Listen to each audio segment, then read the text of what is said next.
WCRS studios in Greenwood, South Carolina, this is Meet Me at the Diner with your host, Ann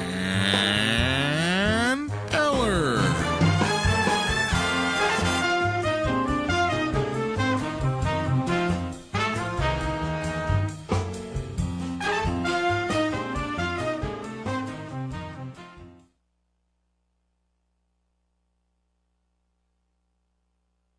Happy New Year to everybody. This is the first show, the Meet Me at the Diner, the first show, and I have a really, really big guest for you here today.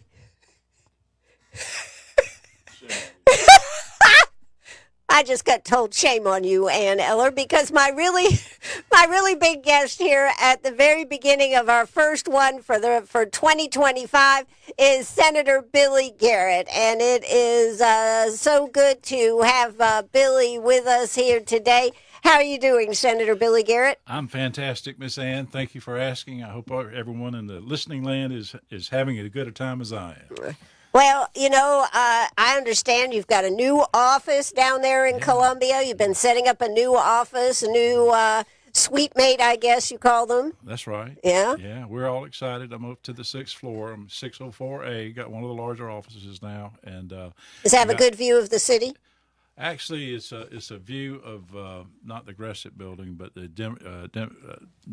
dentist building. So no, it does not face apparently that's the high one is if you get to the point where you're facing the State House. Okay. So I'm not facing the State House, but I'm excited about the new dibs and new opportunity to work with my fellow Senate mates and get some things done for South Carolina. All right. And now your official district is Lexington, Saluda, Greenwood. That's right. And did I leave out anything? No, it's all that.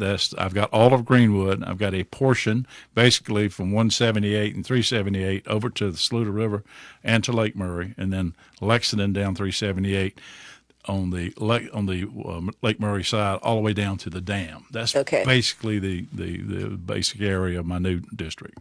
Okay, and so that's it had to be kind of difficult because you were working both there for a while. Well, you had to, and that's one of the difficulties with changing of districts is that, my responsibilities up and until the election was to take care of McCormick, take care of Saluda, take care of Abbeville, and to take care of Greenwood. So I had all 4 counties that I was responsible for. And in those, we have delegations, and our delegations basically do the work, for the legislative delegation, does the work for the cities and the counties. And I was the chair of 2, McCormick and Greenwood, and the vice chair of the other 2, Abbeville and Saluda. So I was involved in basically day-to-day legislation, delegation work in those different venues. So, and then they added this new area to us in Lexington, and of course it's a really nice place down there. But as far as me knowing the folks down there, well, I've got to learn them, and sure. And I'm excited about that. They all seem to be really good folks. They came out for me and supported me very strongly in the general election, and I look forward to making all of those acquaintances. And as actually we were talking today about the new delegation in Lexington, what it's going to be comprised of. So all excited about getting started down there. Well, that's changed quite a bit. Yeah, that's changed as well. One of the good things is that with the loss of some of the older Senate members by the election, there was no one that was going to be in finance, which concerned me because there was no one in Greenwood, no one in Saluda, and no one in Lexington at that point who were on finance. And so luckily, I've got moved up to finance. So that's very important because when Mike Gambrell, who was on finance and still is, went to Abbeville and Anderson, it took away our protection with the finance committee. And so is that the one where you give out the money, Billy? Well, that's the one that oversees the budget and makes sure that South Carolina is protected. And I heard Ways and Means chairman yesterday on the news saying that we've got, with all the great things that are happening in South Carolina, we've got $1 billion of more money than we had anticipated this year. So that's exciting. It's good news. So that means property tax will be going back to the folks, right? Yeah. We heard it right here. Well, now, what are you saying here, Billy? As I've always said, the first thing we need to do is take this income tax and completely do away with it as soon as possible. They're cutting it, but they're not cutting Income tax or property tax? Well, Which are we talking about? Because we're those are talking two first- different things. Well, they're both there. Right now, we're paying them both. Right. And what I foresee, and I hope the Republican Party will back this, and I'm sure they will, is that we need to do away with income tax in South Carolina. There's no reason for us to have an income tax in South Carolina. We've got enough money coming in through our other resources to do away with the individual income tax. Then we need to start thinking in terms of, as we grow our economy and reduce the size of government by increasing efficiency, then we start cutting away at the property taxes. First, I think we need to take 65 and over. For those folks, why should they have to keep paying property tax? They've paid on it for all those years. It just seems to me only appropriate that we take care of our seniors. And, they're living on fixed income, the majority of them. So why should we continue to tax them? So I'm hoping at some point in time we won't have to tax them. And then What's it going to take to do it like this year? Well, and I mean, I would love to say that $1 billion would take care of the business, but it won't. It's going to take a combination. Well, you got that $1.8 billion still sitting there. That I read the other day that the accounting firm needed another 15 days to come up with the answer here. This sounds a little hokey to me. And that money doesn't. I mean, I don't know. All I can say is knowing government the way I know government now after being there for 4 years, if there was a dime that was supposed to be spent by somebody, it would have been spent. Correct. So don't tell me that there's a $1.8 billion sitting somewhere that somebody was entitled to that didn't get it, because they would have been hollering from the rooftops about that. So I honestly believe it's an accounting area. I would love to know that we had it and be great, because we've got some pension issues and things in South Carolina. We got some roads that we always have roads, and we keep putting more money on the roads, Billy. I understand. And look, I'm actually meeting Wednesday, tomorrow, actually in my office in Columbia. I'm meeting with the asphalt group, the 5 or 6 largest asphalt people in the state. I'm going to sit down and talk with them. That's what we've got to do. We've got to sit down. What can we do? What can the legislator do? What can we do as a whole to try to get these roads under some kind of control? We've got a lot of roads in South Carolina compared to other states. We do. And in fact, if I remember correctly, it is for the size of our state, we have the 3rd or the 4th largest road system that's under the state system in the country. Which is great for all of us, but the problem with it is maintenance. It's easy to build one. Well, I say it's easy. They're telling me it's now $1 million a mile to build a road. And so it costs a lot of money, and then it costs a lot of money to maintain them. And part of our problem is we didn't maintain them. We didn't, and it's fell short for a number of years, and now we're trying to catch up.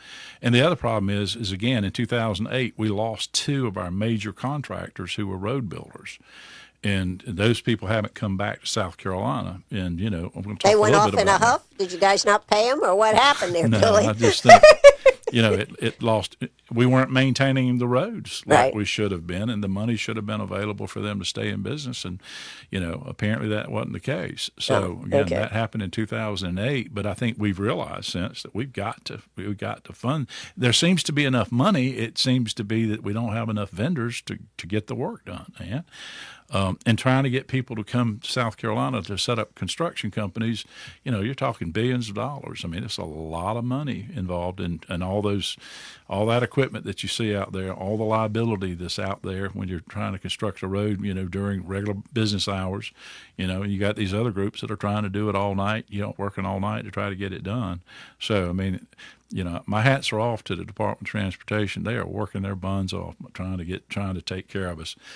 And then now we got this big storm coming, maybe. I don't know. So, again, they work around the clock, and then they've been tremendous in helping us clean up debris. They've just done tremendous. And they've hired other people to come in and try to help. And so I don't know if you've noticed, but a lot of debris is starting to be removed. You're starting to see it, yes. Yeah, you're starting to see it now. You're starting to see large areas rather than small patches, yes. So I'm excited about that. Look, I mean, government is working for us, okay? Is it working as good as I'd like for it to? It will never work as good as I would like for it to. But do we work to try to make it better? That's exactly what I'm doing. I'm trying to figure out how do we make it better for Greenwood? How do we make it better for Sloudon? How do we make it better for Lexington? What do we got to do? What can we do? You know, what kind of groups can we get together?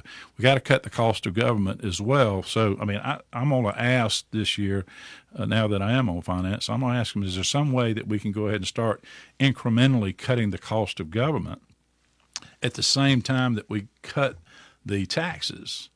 Okay? Because in theory, if we were using that money for taxes to fund government, and now that we're cutting the taxes, I mean, the cost of government's still there. Right. So we need to slowly, reduce this incrementally, slowly reduce the cost of government by making it more efficient. So I'm hoping that we tie all of these things together going forward for South Carolina.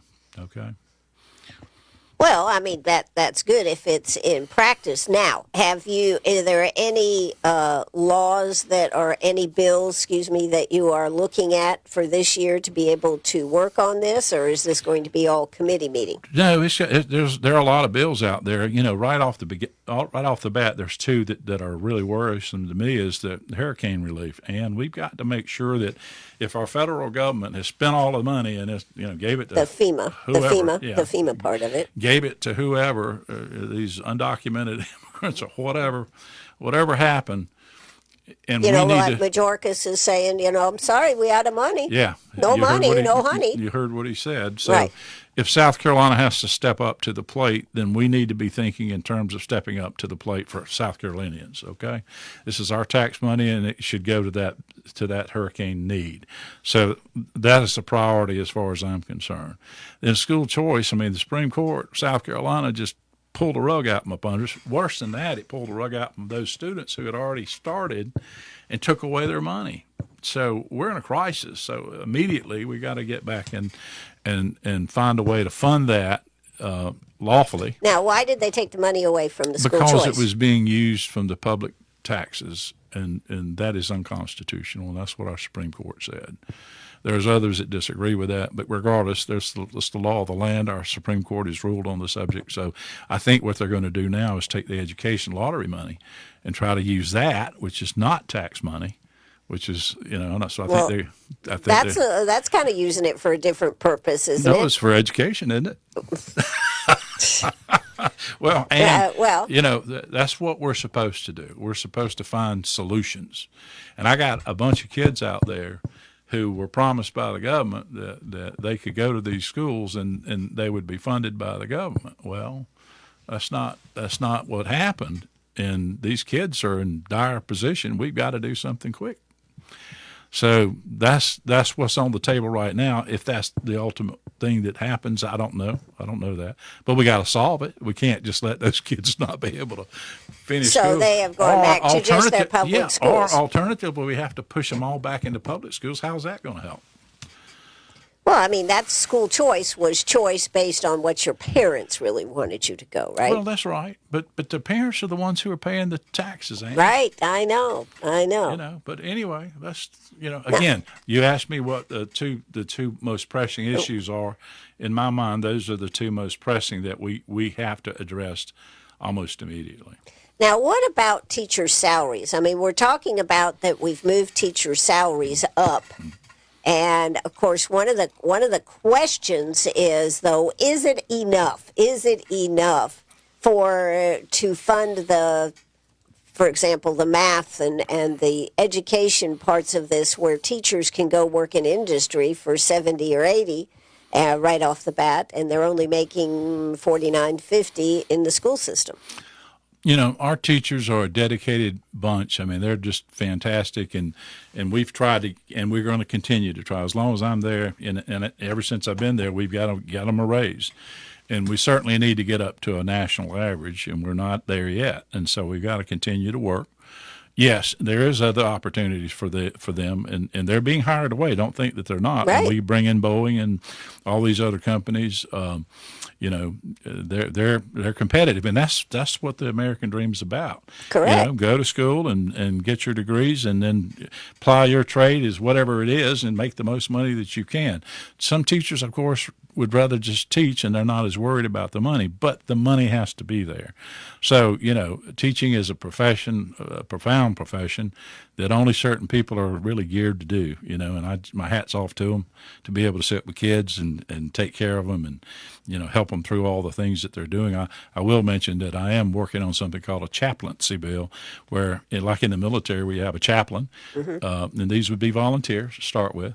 And then if we find out that they're of value, I'm going to try to get a bill passed where we have chaplains in all of our schools, to help people with their spiritual issues. A lot of people How does have that spiritual work as far as separation of state and church? How long have they had chaplains in the military? I mean, so they're not dedicated to any particular religion. They just come and they help people in their spiritual walk, whatever that might be. Would they be teachers, or what are you thinking? No, they would have to be some type of. They'd have to have some background in religion, some type of lay minister or some type of background to be able to teach.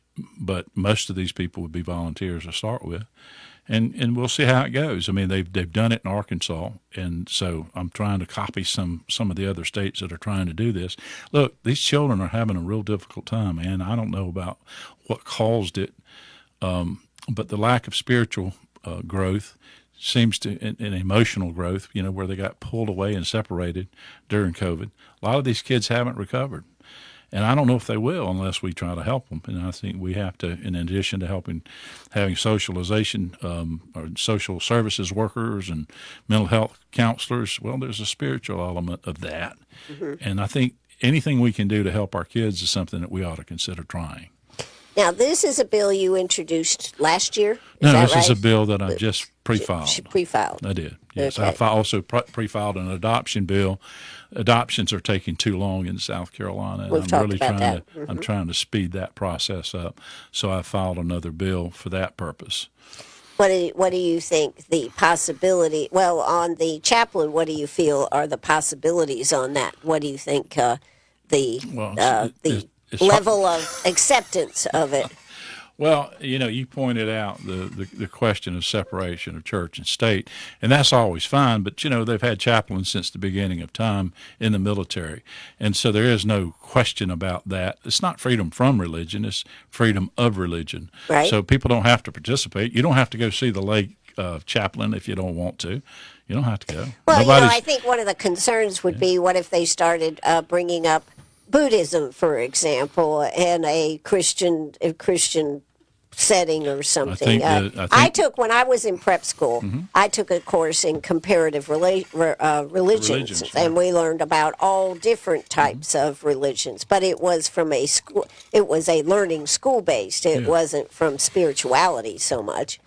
Well, again, if you're going to be educated, you ought to understand all of these other types of religions. Obviously, I'm a Christian and I believe in Jesus Christ. I'm a son of the Most High God. So, I hope everybody follows that, and I believe that's the only way they can get to heaven.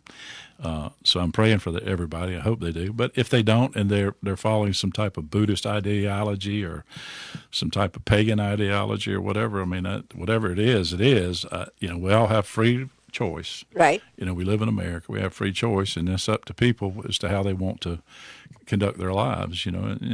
But these kids sometimes need some spiritual talk. If they can't do it at home or they can't do it at church, if there's somebody there that is full of love and is trying to, help them spiritually in any way they can, then hopefully it'll be a positive and it won't be seen as a negative. And if you have a person who doesn't want to go, they don't have to. Right. They're there if you need them. It's the way it is in the military. Yeah, the difference, I would say, is the military, those are adults and these are children. So, as far as a mm-hmm. problem in bringing that into the schools, I'm just being plain devil's advocate here because that might be a problem for that bill. Well, and it may, and if there are those who want to not consider the spirituality of children at an early age, then certainly they can make their wishes known. And if they have a majority of the people in the Senate and a majority of people in the House, then the chaplaincy bill won't go forward. But I'm going to try to be as persuasive as I can, especially if it doesn't cost anything. How can it hurt? And a little Right. religion here, how's it going to hurt? Well, okay. I mean, I just quite. I mean, it's a nice idea. It's whether it's a question that's going to happen. Now, on this adoption bill, where are you at on that? Well, we're speeding up the time. I mean, that's what happens is we found in South Carolina that if the child is over 2 years of age, they're almost impossible to adopt.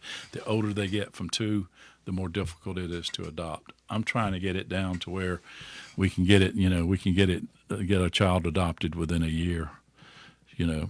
I'd love to see 6 months, but I probably won't get that. There'll be some compromise at some point, but I'd like to be able to see that from the time that there's termination of parental rights, for whatever reason, that these children are able to get adopted. And what about the fact of the things that are the cost of adopting and this type of thing? Would that be part of that package? Again, you should have one guardian ad litem who should be over that child. The same guardian ad litem over that child should remain there the whole time until the child's adopted. The purpose for a terminated child who's lost his parental parents in some fashion, the purpose of that should be to immediately get them adopted. And so you first look to the biological family, and if there's anybody on the mom side or dad side who's willing to come in and take the child, then we need to go ahead and get that adoption done as soon as possible. And then there's the second tier of people, or something called psychological parents, where grandmothers raise a lot of children as mom dies, and so now they've got to do an adoption. So in those settings, you got the biological, but you could also have a distant friend who's taken over responsibility and has helped the child, and they've grown to love that person, and so those people would have priority, after family, than these people that have already established a relationship. And then finally, third-party adoptees could be standing ready, willing, and able to adopt out of a host of kids. Mm-hmm. They could go ahead and make applications to adopt. And, the ultimate goal is hopefully the parents can get their life straightened out. But how long do we give parents to get their life straightened out while their children are off in some foster care? Mm-hmm. I've got to cut that time down, because the chances of those children getting adopted are not as good in that setting. For third-party adoptions. Well, and one of the things that I think that you had talked about was making it much more affordable for adoptions. Well, this would make it more affordable. So, it's actually us looking for adoptive parents. First biological, contact everybody in the family, and then make sure and see if there's any parents or any third parties that have acted in a parental role for these children that they would like. But the actual cost. The actual cost. We've had talk about having one judge, one case, massive amounts of adoptions. Yeah, and have a judge. Well, the family court judge can handle. In other words, you need a resident judge, obviously, and have that resident judge keep that case throughout the beginning. In other words, to terminate the parental rights because the parents have failed to do something that they should have done or abused the children, whatever the case may be. Once they're terminated, then the whole purpose behind the government is to protect the children. And adoption has been declared to be the most important thing that you can do for a child, to give the child a home finally. Right. And so we need to be able to move from point A to point B quickly. And it costs less, and if you don't have to have time after hearings, and it's not good for the child to be bounced around or to wait. So now, what about this bill on drug-induced homicide? Is that a bill which one? Introduced 30223 bill on drug-induced homicide. And there hadn't been any movement on that one, I understand. Is it a new bill? No, it's an old bill. It's an old bill, I guess, one that you had been working on. Everything has to start anew. So everything that was there is gone. Is gone. Okay. We start brand new every 2 years, And so if it's a bill that was from the past, it's gone. Okay. I haven't seen. I'm not saying that there's not. There's 150 new bills, I'm told, that have been pre-filed. To the Senate or the Senate and the House? I think the Senate and the House. I'd have Okay. to look at to confirm that, but I'm told it's 150 total, and it may very well be in that group. Well, this is an old bill because that was on your website. Yeah. Now, what about the establishing recovery housing? That one actually passed. Yeah, and that's something that we had talked about here in Greenwood.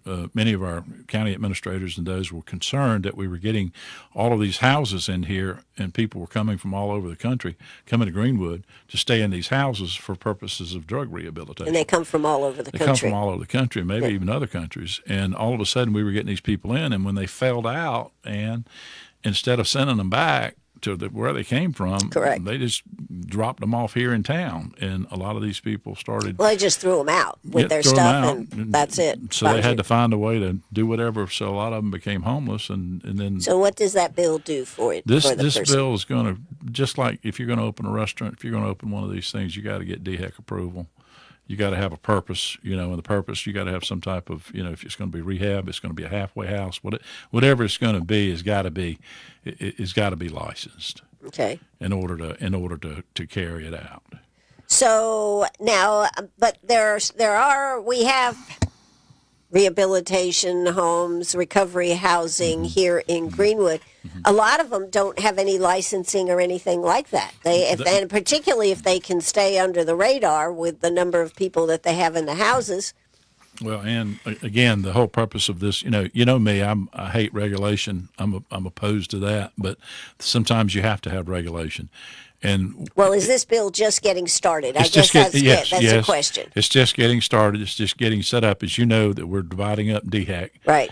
That department's divided up, so we got to, this is going to be in one of those branches right. of government to be able to look at this issue. And will you have to work with the city and the county as yes. far as housing and getting housing certificates or yeah, whatever? Suppose you get a certificate of occupancy. If you're going to have one of these, you're probably going to need to go through DHEC to get a certificate of occupancy for a halfway house or for a rehab house or whatever you're going to call right. it, and it's probably going to be based upon the number of people that you have, and it's probably going to be whether it's overnight or not. If you got a friend who's an addict, they stay with you overnight or stay with you for a week or two or whatever. That may not come under the guise of this new legislation. But if you got 10 people, like you said, 5 people, 2 rooms you've got 5 rooms, 2 people high. Well, well, I mean, there's a lot of problem. There has been a lot of problem, and that's been one of the issues that has come in front of the city a lot. Mm-hmm. And then that's led to more people panhandling because they didn't have any money. So does that law actually establish that if this is a business, a home that is acting as a business, does it require them to send them back from whence they came? No, but as they develop the regulations for this, yes. One of them that I'm going to be an advocate for is, because that's one of the biggest problems that we've got is if they come, say, from New York or New Jersey, wherever, and I'm not picking on New York or New Jersey, I'm just saying suppose they come from wherever. Ohio, whatever. It's wherever they come from. Right. And we try to help them, which is great. I'm glad to see our Christian brothers and sisters and businessmen. They've got a business model and they're making money. I'm all about that. But suppose they fell out or they just don't want to do it and they're not going to comply with the rules and regulations. Well, we need to have, if you're going to terminate them, then at least you should have the money up front to send them back. And that ought to be part of the deal. They agree to get on the bus. Now, again, we got free will, and how do you force somebody to? Yeah, because if you just gave them the money, they could probably go spend it and get high. Let's say, right. So maybe the thing to do is to try to figure out how to do that. Again, we need people on the ground, people that know what we're talking about. So this is just getting started. It's just getting started, and so the rules and regulations haven't even been drawn. It's just how long do you think it's going to take for something like this to be developed? Because I know a lot of people. It is an issue for a lot of people in our community right here. Again, your government doesn't move as fast as I like for it to move. As I said a while ago, I can't make it perfect. But I would say within a year or two, I think we would be in a position of having some visible changes. And to be honest with you, I think most of these good people that are running these establishments would be willing to step up to the plate of responsibility and make sure that we get those people back. And then the other thing is, who sends them? Is it parents? Who do we contract with to send them back in the event they, because you can't physically force an adult to. He might say, well, you have to have a next of kin, I guess. I'd like to live over here in Greenwood. I kind of like Greenwood. I like the train trestle over there. It's pretty cool. I'll just live under it. What we're going to do? We're going to tell him he can't?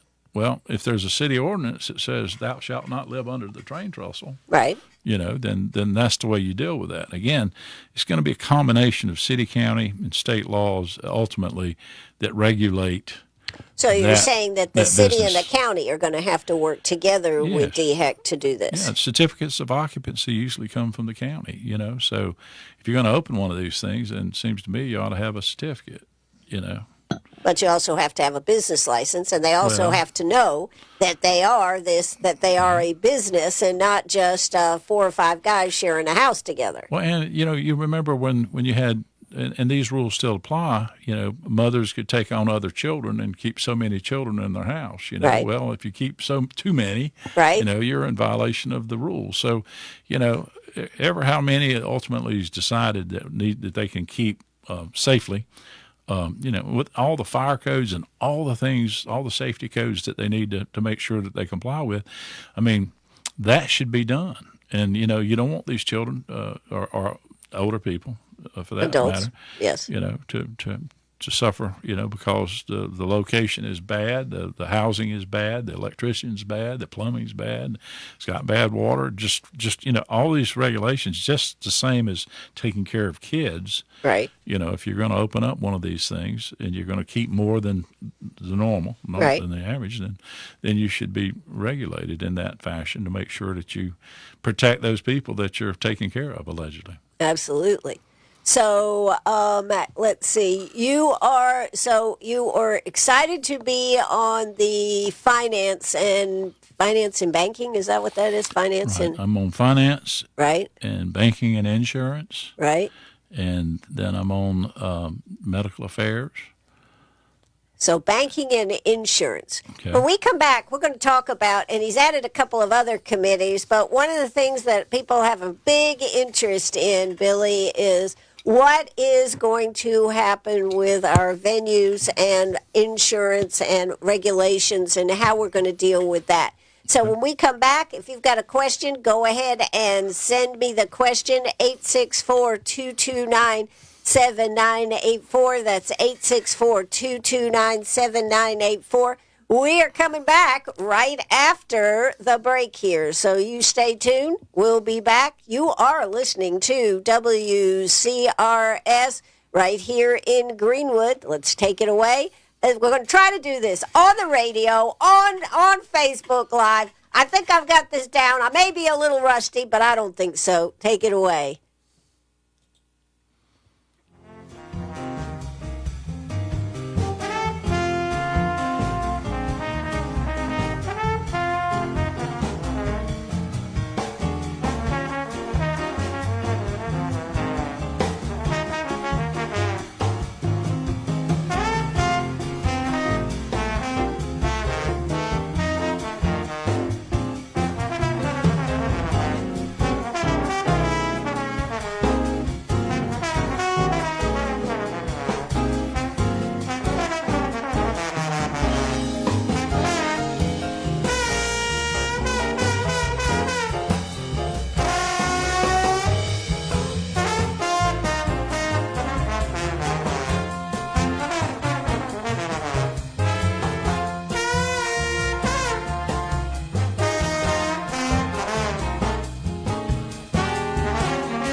That's right. We're right back here at WCRS. And yes, you have me, Ann Eller, right here with you this afternoon. Just having a good time talking with Senator Billy Garrett. And we've been talking about some of the things, some of the committees that he's on. He's on banking and insurance, finance, fish, game, and forestry. I think that's a new one. Labor, commerce, and industry, and medical affairs. So, Billy, as you look at this year, I know that last year there was so much question about what we were going to do about the liquor law. That was a big issue. What are you looking at this year, since the bill that you had actually filed is now null and void, since we're starting over with a new session? And we're going to continue to work. There's two separate issues. The liquor liability is one. Okay. And then the truckers are talking about trying to change joint and several liability.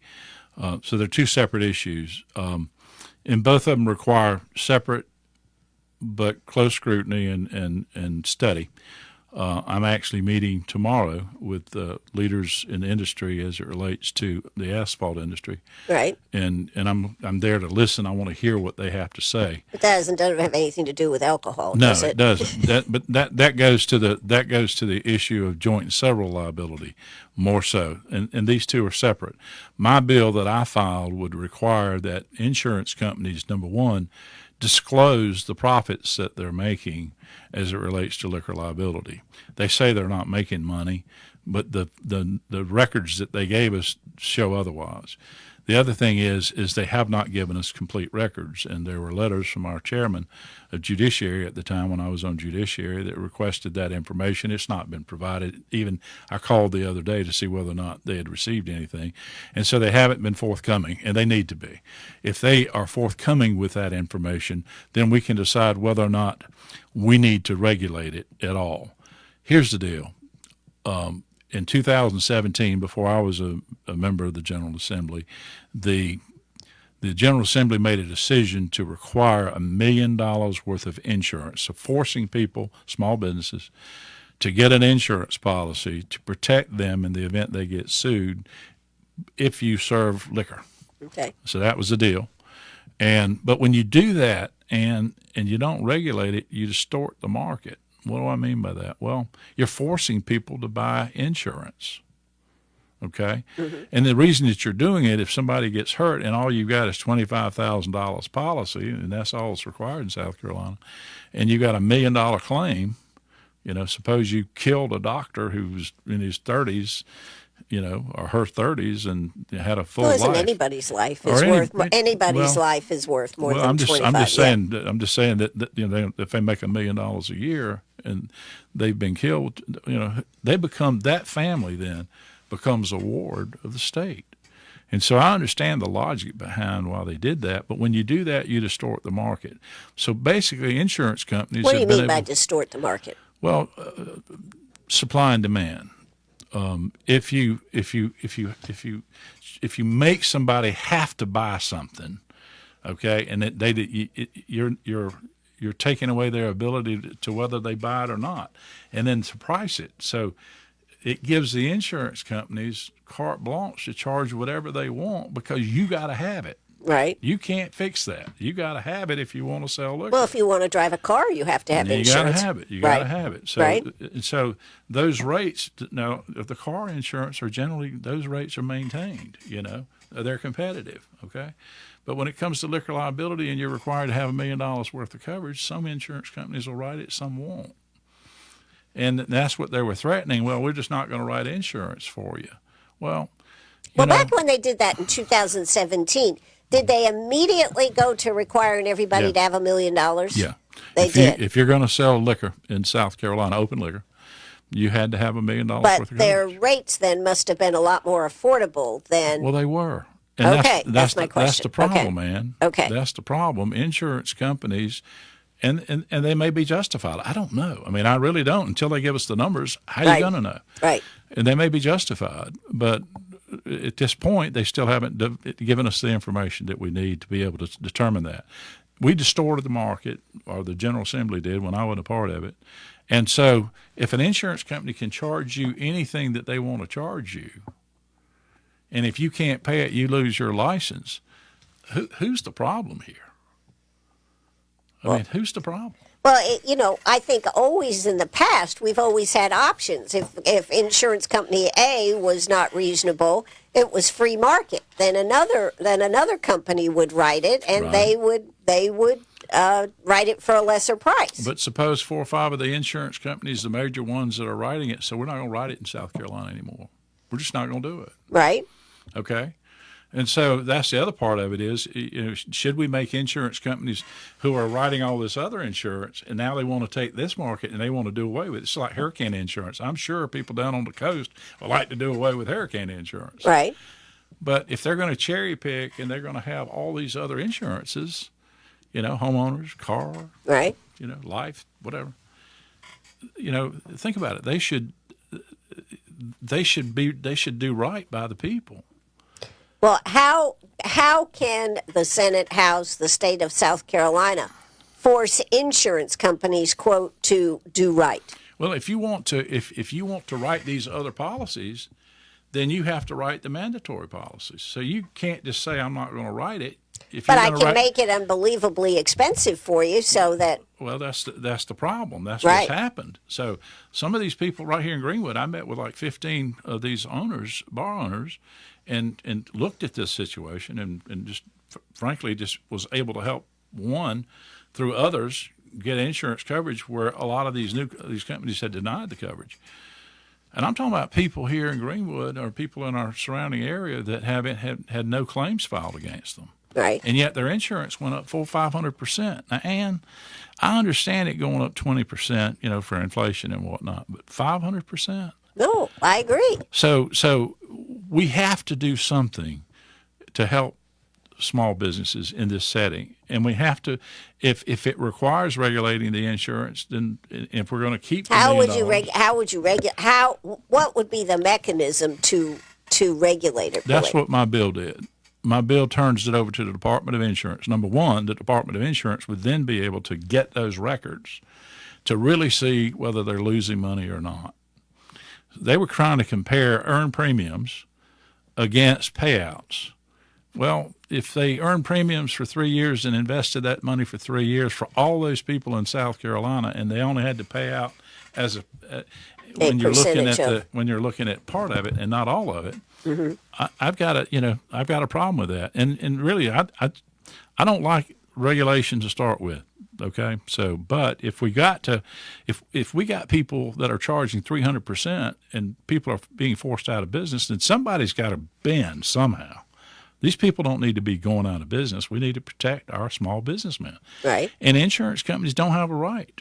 They do not have a right to charge 500% higher on a mandatory, something that the state is requiring to be mandatory. Correct. It should be fair, okay? And if they go up the cost of doing business, I'm perfectly fine with that. But if they go up more than that, then I think they're. And what will be the mechanism to prove this?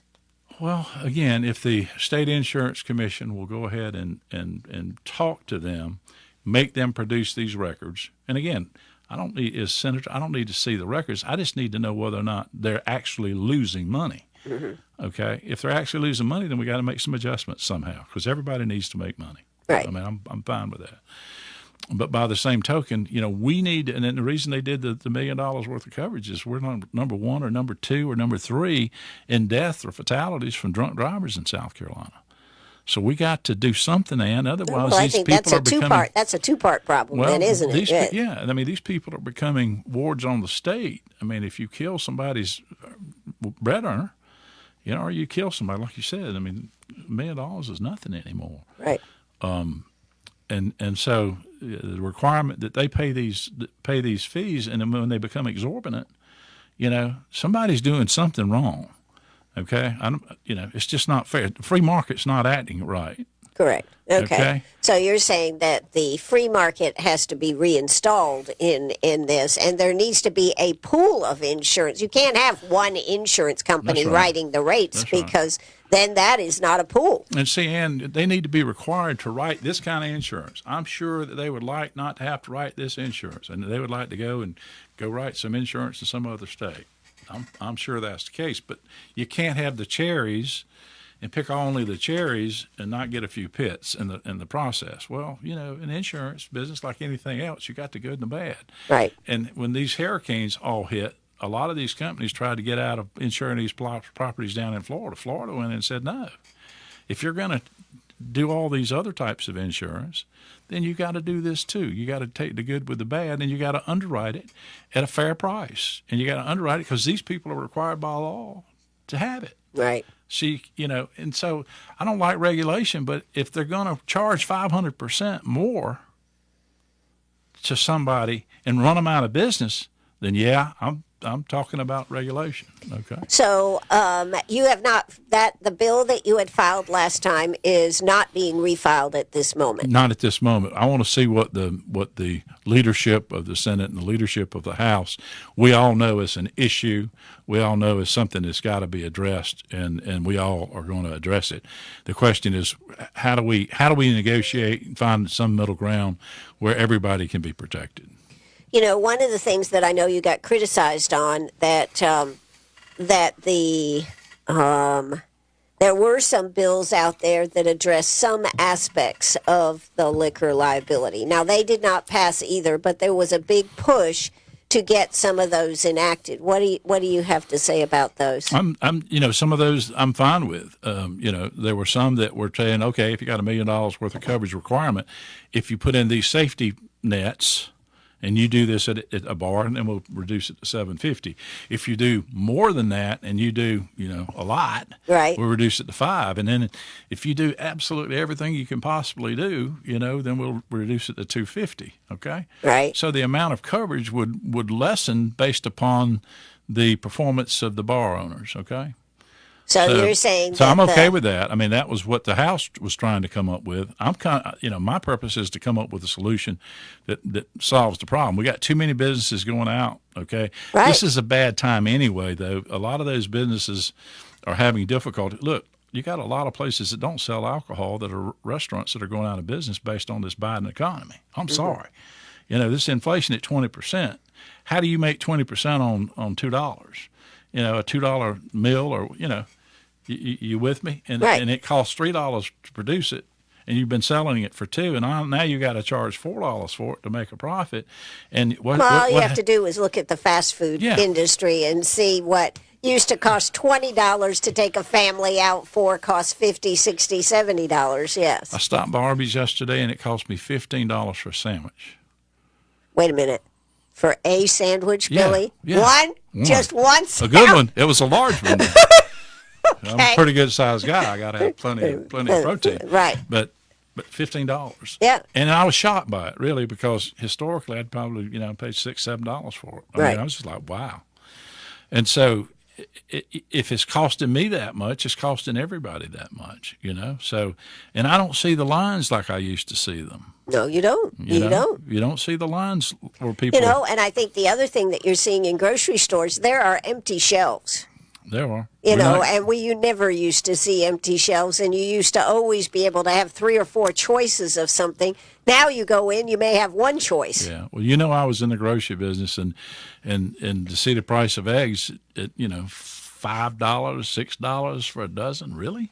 Right. Man, really? I know. And these folks that are on fixed income, this Biden economy is killing us. Thank God that Mr. Trump has been elected.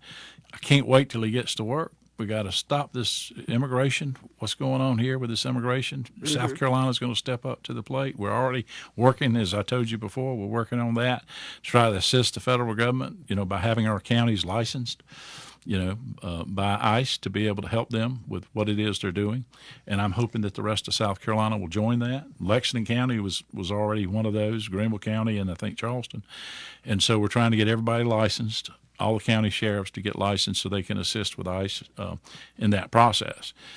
We're not as near as bad as some of the other states. And of course, you've got some people that are saying they're going to fight it and whatever, Again, if the United States Supreme Court rules on the issue, it's done, as far as I'm concerned. This is a rule of law nation, and we got to follow the law.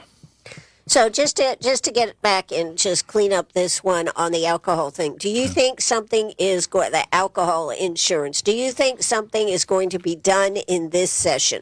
this I do. upcoming session? I think there will be a compromise, both on the liquor liability side, and there'll be a compromise on the tort reform, or as they call it, joint and several liability. I think there are going to be negotiations. I think there'll be a settlement at some point. Where that is, I can't tell you. Sure. All I can tell you is that I think the temperature is one of the biggest issues. For the Senate, these are the highest priorities that we have in the Senate.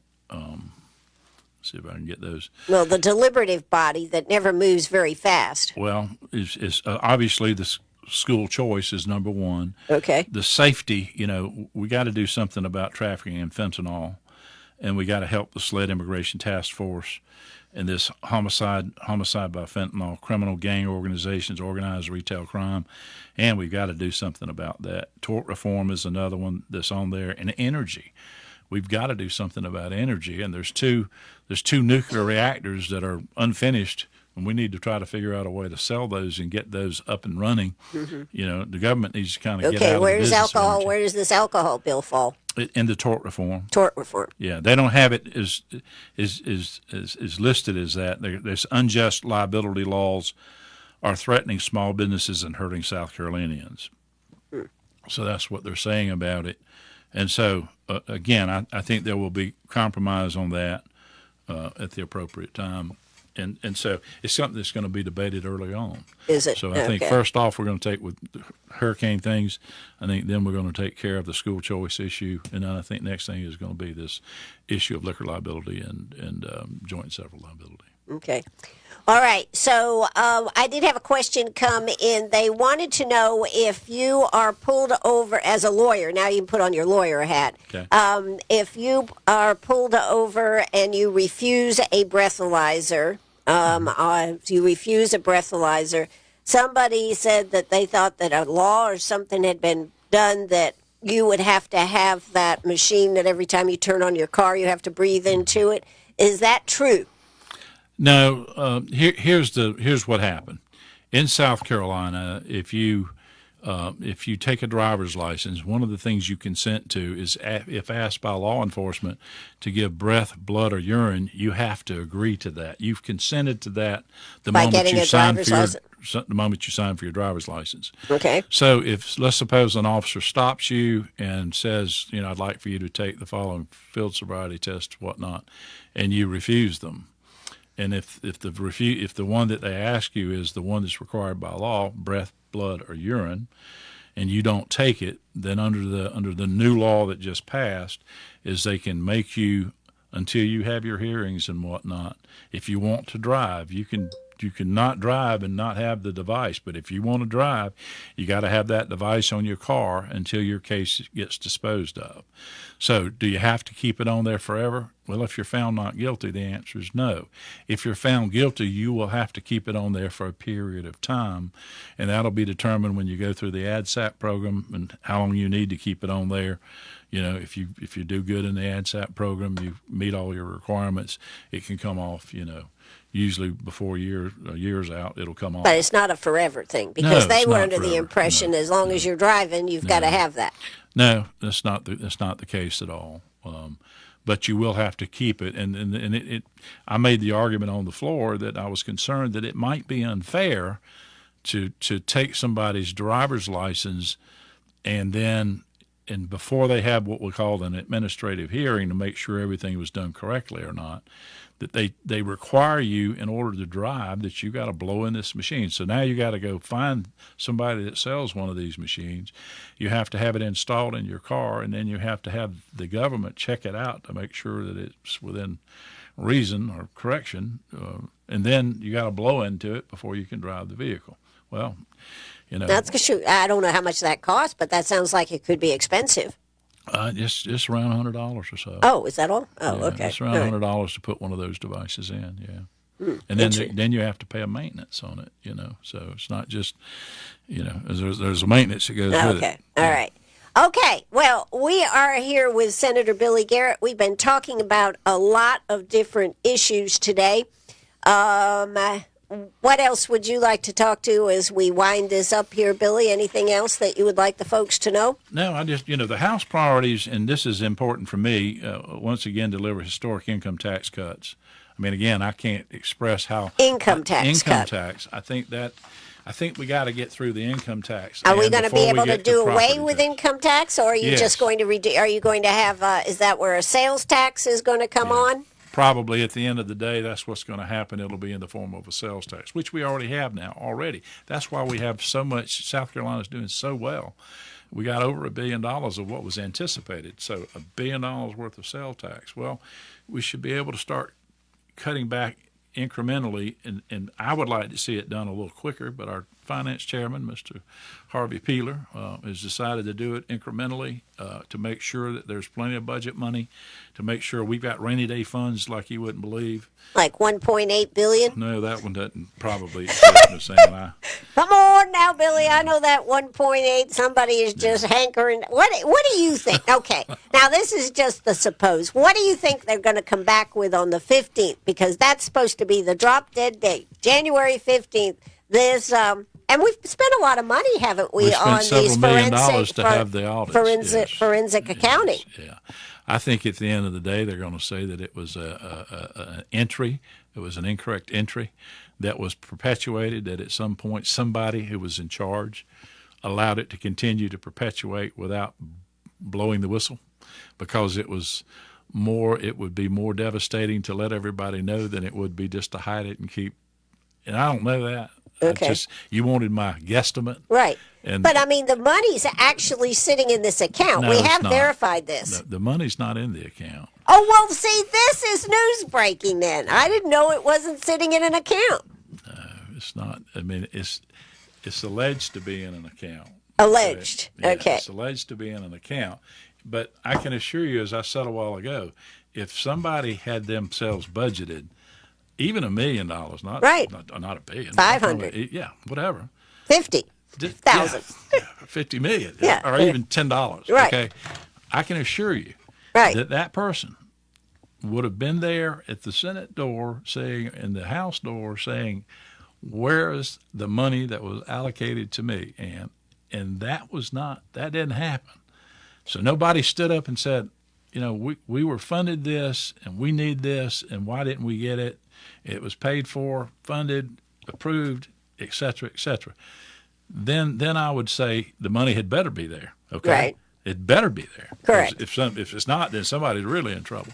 I truly believe it was an accounting error based on everything I've read so far. So we've sent millions of dollars here on an accounting error. Mm-hmm. And I think those responsible, whether it's the comptroller or whoever, whoever's responsible, who hid it, whoever took any steps to hide, because I'm all about transparency. Right. So, and I have a real problem with them hiding it. So if somebody hid it, then as far as I'm concerned, they should be fired. That'd be my vote. There's no excuse for lying. Right. There's no excuse for hiding the truth. And if it was there, because our ratings, South Carolina's ratings are based upon how much money we have in reserves. Right. So if we don't have it and we've reported having it, what does that do to our bond ratings and whatnot, you see? So, I mean, again, it's not good. So we need to get to the bottom of it, and we're going to be, by the 15th, we're going to get to the bottom of it. We're going to know. And then are you going to share it with the folks in the state of South Carolina? I'm absolutely convinced that the leadership of the Senate, at least, is absolutely dedicated to that. Mr. Grooms, Senator Grooms, is chairman of that subcommittee that did that investigation, that called for these for this need to do this evaluation. And it went, this is under the governor's auspices, these separate agencies. And so the Senate says, in our oversight capacity is you need to tell us the straight of it, one way or the other. So I think we will know. I think we'll know. And I think they'll find it. It was an accounting error that was we apparently changed. Apparently, again, before I got there, they had changed their accounting system. Correct. And apparently, when that change in the accounting system is when it started, and so there was false numbers that were unfortunately put in there, and they perpetuated themselves. All right. Well, we shall see. Well, one thing. What do you think? President Trump is coming in on the 20th. What do you feel about the future of our country? I hope he gets it all done in one bill up front, real fast, real quick, and gets us on the path to prosperity and drill, baby, drill. Listen, we got to get this economy burning up, moving forward. I'm all excited about this, and we got to get these What do you folks think deported. about Green buying Greenland or taking over Greenland? And the new name of the Gulf of Mexico is now the Gulf of the United States. Well, let me say this. Or United Manifest Destiny, if you go back, if you recall, Madison, I believe it was, who coined the term Manifest Destiny. Let's think back, what's wrong with that? What's wrong with if Greenland wants to come under the umbrella of the United States or Canada or whoever wants to come under our umbrella? I'm all about it. I mean, I'm all about us being Isn't it united. interesting, though, that this has not been a thought process for many, many years? Well, Trump's Trump is not traditional. Well, that's he true. He thinks outside of the box, and he is a businessman. Right. He knows that we can save a lot of money if we don't have tariffs between ourselves. Right. And tariff other people. Right. So he's got it figured out. Listen, he said that in 12 years, if we let him do what he needs to do, he'll only be there 4, but I'm hoping his progeny after him follows his ways. I honestly believe in 12 years we will have balanced the budget. Well, and that I'm would hoping be an and amazing praying thing. because America needs to, and we're in trouble with this budget. We're spending, the defense budget alone per year is being eat up by interest. We don't have I think that everything is being eat up by interest, truthfully. We don't have that luxury in. No, we don't. Well, Senator Billy Garrett, I know that you're looking forward. Now, when do you officially go back? We'll go back Tuesday. We'll Tuesday. have a caucus meeting at 11 and be on the floor at 12. Be on the floor at 12. Are you still sitting in the back? Yes. Yes? Yes, I enjoy You it. like being in the back there? I do. I enjoy it back there. I actually can see better, and I see what all is going on. I can kind of keep an eye on the whole thing. You can see who's raising their hand and who Well, isn't. you can keep an eye. You can keep an eye on what's going on from the back in that back seat. And Yeah. if you'll notice, the leadership on the other side, on our Republican side, they want to set it in the far back as well. So again, the back's a good place to be. The back's a good place to be. Well, Senator Billy Garrett, thank you for taking the time and coming to see us. Thank you, Anna. Let me say this. Thank you for all you do for Greenwood. You were tremendous during this hurricane. I was able to send you documents, and you were getting stuff out that others weren't getting out, and I just thank you for that, and thank you for helping the good people of Greenwood. I hope we recognize you soon for your great contributions. Thank you very much. Senator Billy Garrett, right here on WCRS this afternoon. That is going to conclude our show, so let's play the music and see if I can get us off the air now. Tomorrow afternoon, we're going to have Dr. Glenn with us. Going to be an exciting show. If you've got any questions, anything you'd like to ask, I'm getting a lot of questions on that one. He, of course, is superintendent for District 50. Make sure you send those to 864-229-7984. Bye-bye, everybody.